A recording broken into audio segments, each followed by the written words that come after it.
Welcome back. Many young Democrats aren't exactly excited about President Biden running for re-election in 2024.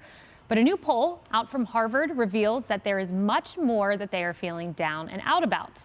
It shows that 61% of Democrats between 18 and 29 reported feeling nervous, anxious, or on edge. 57% said they had trouble relaxing. 55% said they felt unsafe. And 52% reported feeling down, depressed, or hopeless. Meanwhile, 47% of young Republicans reported feeling nervous, anxious, or on edge. 47% said they had trouble relaxing. And 39% said they felt down, depressed, or hopeless.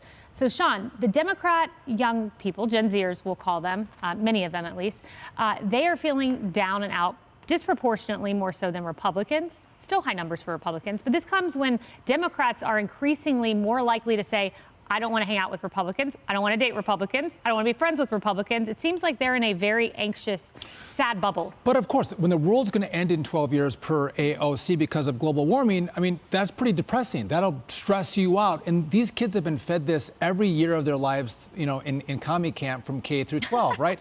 But not only that, when you take out God and family out of culture, it's depressing when you have a party that teaches kids that family isn't important, that kids, again, aren't important, that even if you have a child in your body that you should kill it. That's pretty depressing for this next generation. You have nothing else to grab onto. All the things they hold on to are so fleeting, and so I think make people anxious-ridden. Go to the core values that make people happy. Again, God and family. Yeah, the polls showed two definite trends. Young people are becoming more Democratic, I mean Democrat Party, and also more depressed. But overall so Republican, Democrat combined, this number stood out to me so sad, Emily. We talk about this often. 24% thought they would be better off dead or hurting themselves in some way. It reflects that sad CDC data we've talked about young girls. That's right, a true epidemic, an epidemic of America's soul amongst young people. I wholeheartedly agree with you, Sean.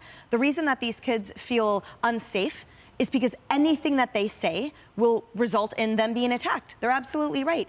They are part of this fostering of culture where they know anything that comes out of their mouth will be used against them. It will be used against them to cancel them, to brand them a racist or misogynistic or whatever it is that will leave an imprint for the rest of their lives. They are anxious because they do not know God. They are hopeless because they are addicted to social media. And the problem is with the far left, sort of indoctrinating them, commie camp as you called it, and also with that doomsday prophecy that they're sort of laying over their heads.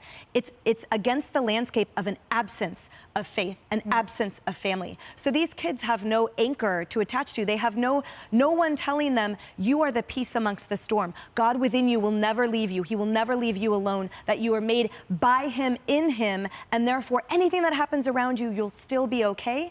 They don't know that. So they're right to feel anxious and hopeless. They're addicted to social media. They're called names and terminated in an instant, and they have no faith, and it is heartbreaking. Yeah, I think that is so well said in a nutshell. You know, Rebecca, another finding in this poll we found is 1 in 4 young Democrats would prefer to live somewhere else other than America. That number was 10% for Republicans. The greatest country in the world, and this is what's happening to our young people. Because there's no hope because no one gives them hope. How about we all partner together? How about we join together? How about we understand we can have differences, but those differences don't make us hate each other? Yes. That's what America is about. Democracy where we respect others. We respect people with different opinions, but we work together towards a common problem. If climate change is going to end the world in 12 years, hey, let's get together and try to fix it. Let's get together as groups of people, not, oh, we hate you because you're a Republican. We hate you because you have these thoughts. Hate is not a positive way to live. Yeah. We have to love each other and get together, not separate apart. That is not working. Unity. Be great if we had a president who incentivized. Well, usually that starts at home. Usually that starts at home. And what we're seeing now, and you have children old enough now, Sean, in particular, you and my friend Rachel, you've got kids who now are adult in their 20s, and then you've got younger little ones. So you can, cross-compare how different the indoctrination that's going on against the parents. And I call it that because we literally are being left outside the loop with our own kids. This week, what have we reported on? States now, Democrat-led states in particular, are passing legislation such that transgender operations, cutting on the body, surgical cutting, doesn't need parental knowledge, not just permission, but knowledge, that our children belong to the government. The government cannot hug you at the end of a hard day and you didn't do well on a test or you did great. The government's not going to celebrate you and kiss you and tell you how loved you are, whether you win or you don't. I mean, that's not reality, but that's what we're all being fed.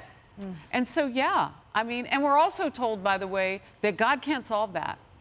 That's right. Yeah. Yeah. But he can. But it can. The government can't hug you, but they can indoctrinate your children, which is what they are trying to do in Joe Biden's America. Hey everyone, I'm Emily Campagno. Catch me and my co-hosts Harris Faulkner and Kaylee McEnany on Outnumbered every weekday at 12 p.m. Eastern, or set your DVR. Also, don't forget to subscribe to the Fox News YouTube page for daily highlights.